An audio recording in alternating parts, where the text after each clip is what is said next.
Olá pessoal, tudo bem? Bem-vindos aqui ao nosso canal para mais um vídeo. Um vídeo hoje importantíssimo. Importantíssimo. O internauta me fez uma pergunta aqui bem capciosa, bem feita, méritos dele que fez a pergunta. E eu vou aqui tentar responder. Vou ler a palavra e mostrar o que a Bíblia diz sobre o assunto. Mas antes, gente, olha, por favor, se você não é inscrito aqui no CACP Vídeos, se inscreva no canal, é gratuito. Também, se gostar do vídeo, dê o like ou dislike, compartilhe. E, olha, presta atenção, nós estamos com um projeto do aplicativo do CACP. Já existe uma interatividade entre site, canal no YouTube, Facebook e aplicativo. Inclusive, baixe o app do CACP. Mas nós estamos trabalhando para ir além com essa interatividade. O que nós percebemos? A maioria das pessoas hoje usam o celular para tudo. Para navegar na internet, para assistir vídeos e etc. Usar as mídias sociais. Algumas pessoas só que usam computador, notebook, etc. A maioria é através do celular. Então a gente começou com um projeto que era o site, mais o canal do CACP, mais o aplicativo. E esse projeto está sendo ampliado. Fique atento aí, porque essa ideia do aplicativo vai se ampliar. O canal na internet vai se tornar mais randômico, mais interativo. Nós estamos trabalhando. Vem projeto novo para você aí. Então fique atento, em primeira mão, hein? Eu estou dando aqui essa notícia. Tá bom? Pessoal, e também você que quer nos ajudar, ser parceiro do CACP, participe do Apoie-se. Tá aí o link, vai lá, faça seu cadastro, contribua com o que Deus tocar no seu coração. Você pode contribuir uma vez só, mensalmente, mas aqueles que quiserem mesmo estar firme ali conosco, todo mês, a partir de agora, nós vamos fazer um sorteio entre os inscritos, entre aqueles que colaboram através do Apoia-se. Por que eu estou fazendo isso? Tem mais gente que colabora através de Pix, através de outros jeitos. Mas pelo Apoia-se dá para a gente poder ter o endereço da pessoa, o zap, o e-mail, então dá para a gente fazer o sorteio. Então olha que interessante. Agora nós vamos sortear essa linda Bíblia apologética do Instituto Cristão de Pesquisas. Vai lá, participe do Apoie-se, faça a sua inscrição, contribua com o valor que Deus colocar no seu coração, nos ajude a fazer pela verdade o que as seitas fazem pela mentira e vamos sortear essa Bíblia. Também vamos sortear essa linda caneca, estou pondo aí, ó, essa canecaça do CACP, foi quando a gente fez 22 anos de ministério, agora a gente está no 23º já, indo para o 24º, mas sobrou algumas canecas aqui, eu vou sortear essa caneca para você que está lá no Apoia-se, tá bom? Isso é uma iniciativa que a gente está tomando porque a gente quer retribuir com gratidão aqueles que colaboram conosco, porque nós precisamos de ajuda. Nós fazemos pela verdade algo que é importante. Do mesmo jeito que as seitas fazem pela mentira, nós fazemos pela verdade. E nós precisamos de ajuda, porque estamos enfrentando verdadeiros Golias, tá bom? Mas qual foi a pergunta capciosa que o internauta fez? O internauta disse assim: Pastor Martinez, o credo apostólico diz que Jesus foi gerado, que ele é Deus de Deus, mas que ele foi gerado. Ele veio a existir, ele não existia? Por favor, me explique isso. Então aqui o internauta, ele deve ter sido indagado pelas Testemunhas de Jeová, que é uma organização ariana, e aqui é importante explicar que a Testemunha de Jeová não nega a divindade de Jesus. Eles falam que Jesus é divino, mas é um divino de categoria inferior. Essa doutrina tem um nome na mitologia greco-romana, chama enoteísmo, ou seja, há um Deus maior e um Deus ou vários deuses inferiores, que é o caso ensinado pela Testemunha de Jeová. Muito bem, quando a gente pega um caso complexo como esse, a gente tem que ir para a Bíblia. Nós não temos outra opção. Bom, não há dúvida que Jesus foi gerado no útero de Maria. A Bíblia fala, estou pondo aí na tela, que o Espírito Santo veio sobre Maria e fez com que ela concebesse o Filho de Deus, o Senhor Jesus. Isso é fato. Jesus foi gerado no útero de Maria. Qual é o outro momento que a Bíblia fala que Jesus foi gerado? Está escrito que ele foi gerado na eternidade? Não, não existe isso. Jesus gerado na eternidade? Não tem nenhum versículo na Bíblia. Lá em Provérbios, estou pondo aí na tela, diz que a sabedoria foi gerada. Mas é óbvio que Jesus não seria essa sabedoria. Afinal de contas, o próprio Deus estaria em algum momento sem sabedoria? Não faz sentido. Ali é uma linguagem poética para valorizar a sabedoria, não para falar de criação, de ser divino. Voltando aqui para a Bíblia, então nós vamos encontrar isso lá em Hebreus, capítulo 1, versos 5 e 6. Porque qual dos anjos disse jamais, tu és meu filho, hoje te gerei, e outra vez eu lhe serei por pai, e ele me será por filho? E quando outra vez introduz no mundo o primogênito, diz, e todos os anjos de Deus o adorem. Então aqui Hebreus está deixando claro que Jesus foi gerado na ressurreição. Então quando Deus tira, o Pai tira o Filho do sepulcro, ali o corpo dele é gerado na ressurreição.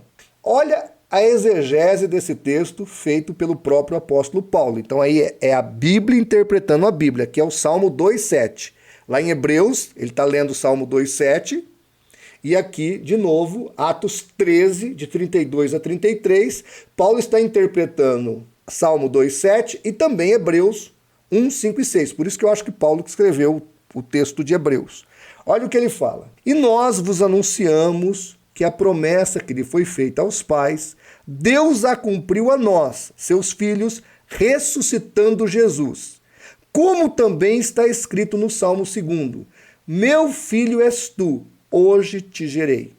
Então, o autor de Hebreus, também o apóstolo Paulo, eles estão deixando explicitado que Jesus, quando fala que ele foi gerado na Bíblia, está falando da sua ressurreição.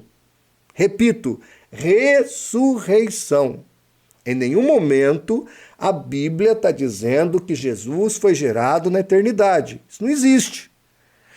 Pastor, mas o credo? Bom, o primeiro credo que nós temos, aí estou pondo o link dos credos bíblicos que nós temos lá no canal do CACP, você pode ler. O primeiro credo apostólico não fala nada disso. No credo de Nicéia, ou no credo de Atanásio, vai falar da geração do filho, que o filho é gerado do pai. E aqui a gente tem várias possibilidades de interpretar o credo. Pode ser uma maneira poética, figurada, de falar da eternidade do verbo, da segunda pessoa da Trindade. Eu, pessoalmente, já até compartilhei com alguns amigos, sou adepto da teoria do Elohim. É uma teoria interessante. Eu tenho aqui o Teologia Sistemática que fala disso. Eu vou achar ainda são vários livros que eu tenho de Teologia Sistemática. Uma vez eu li, fiz até um resumo, mas eu preciso achar onde está. Mas o que eu entendo? Elohim é Deus falando no plural. Deus, em vários momentos, fala no plural. Todo cristão ortodoxo acredita que quando Deus fala no plural, está se referindo ao Pai, o Filho e o Espírito Santo. Então, o Elohim era o eterno. Não havia mais nenhuma revelação, era apenas o Elohim. Eu pergunto, se o homem não tivesse caído, se o homem não tivesse pecado, quem que ele iria conhecer na eternidade? Por exemplo, Adão conhecia quem? O Elohim. Era o Elohim que descia no paraíso, que conversava com Adão, ali de maneira espiritual, obviamente, né? Mas se relacionava com Adão.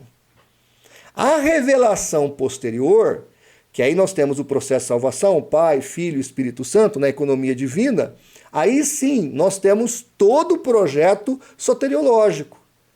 O Pai envia o Filho que morre na cruz e paga o pecado pelos nossos pecados ao Pai. Depois o Espírito Santo, como está em João 16,8, vem para convencer o homem do pecado, da justiça e do juízo, e da sua graça. Então, nós entendemos, eu pessoalmente corroboro com essa tese, de que a revelação do Pai, o Filho e o Espírito Santo acontece quando há necessidade do processo soterológico.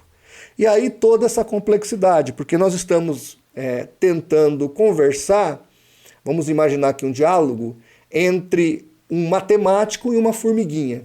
Só que o matemático aí seria Deus e nós, os seres humanos, a formiguinha. Um dia, na eternidade, talvez conheçamos e prossigamos, como diz Oséias 6,3, em conhecer a Deus. Talvez a plenitude do que é a Trindade, do que ela significa, nós entenderemos na glória. O que nós podemos entender agora, atualmente, e eu fiz uma palestra sobre isso, eu posso colocar aqui no final deste vídeo, é que nós temos uma divindade e nessa divindade nós temos Pai, Filho e Espírito Santo. O que um é, o outro é. O Pai é onipotente, onisciente, onipresente. O Filho é onipotente, onisciente, onipresente. O Espírito Santo é onipotente, onisciente, onipresente. E como diz o salmista, Salmo 90, verso 2, ele deixa muito claro isso. Deus é Deus de eternidade a eternidade. Se Deus é Deus de eternidade a eternidade, e o Filho é tão Deus quanto o Pai e o Espírito Santo, logo ele não poderia ser gerado ou criado em nenhum momento. Então aqui, o gerado, eu já mostrei para você biblicamente, refere-se à ressurreição de Jesus. No demais, a Bíblia se cala. A Bíblia não diz que Jesus foi gerado. E alguns querem dizer que porque ele é filho, ele tem que ter sido gerado. Esse é o argumento jeovista e ariano. Eu não entendo assim. Eu entendo que Pai, Filho e Espírito Santo é a revelação de Deus para poder trazer o projeto de salvação à humanidade. Nada além disso. Tá certo? Nós não negamos que Jesus é o Filho. O que nós estamos tentando dizer é algo que vai além. Que a revelação é da economia do Pai, do Filho e do Espírito Santo, essa revelação vem por causa da soteriologia, por causa da queda e do projeto de salvação. Tá certo? Então, respondendo aqui ao nosso amigo, ao nosso internauta, deixando bem claro para ele, viu, irmão? Não existe nenhum versículo bíblico que diz que Jesus foi gerado na eternidade. Não existe. Não existe algum versículo bíblico dizendo que Jesus em algum momento passou a existir, que antes ele não existia. Ao contrário, ele mesmo fala lá em João capítulo 8 que eu sou. Antes que Abraão viesse a ser, eu sou. Então isso deixa muito claro da sua eternidade. Da sua eternidade. Não só de um momento distante na eternidade, como ele poderia, como dizem as TJs, que ele passou a existir. Não. Ali nós vemos a eternidade do verbo, porque ele se identifica com o eu sou. Aquele que foi, que é e sempre será. Por isso que às vezes o verbo em hebraico traduz o que era. Por quê? Porque ele sempre será. Aí você vai, para terminar aqui a nossa reflexão, lá para Hebreus 13:8. Jesus Cristo é o mesmo ontem, hoje e será eternamente. Ele é o mesmo ontem, hoje e eternamente. Quem é o mesmo ontem, hoje e eternamente? Deus. Só Deus é eterno. Então, gente, eu estou aqui sendo muito transparente na resposta. Nós temos realmente uma doutrina muito clara na Bíblia. Ah, mas é difícil de entender. Isso é diferente de você falar que a doutrina não está explicitada na Bíblia. Ela está. É difícil de entender, de conceber? É. Mas é bíblica? 100%. Jesus, voltando a falar da divindade do Filho, ele sempre foi, sempre existiu. Por isso ele é Deus. Caso contrário, ele não seria Deus, nem mesmo na tese ariana. Porque se ele veio a existir em algum momento, e a Bíblia diz só há um Deus verdadeiro, então nem na tese ariana Jesus seria Deus. Tá bom? Então, a Trindade resolve todas essas problemáticas e nos mostra quem é o Deus da Bíblia. Então, gente, dúvida? Pode deixar aqui nos comentários que a gente vai fazendo vídeos ou indicando vídeos que já foram feitos para trazer aqui esclarecimento. Muito obrigado pela sua audiência e, se Deus permitir, até o próximo vídeo.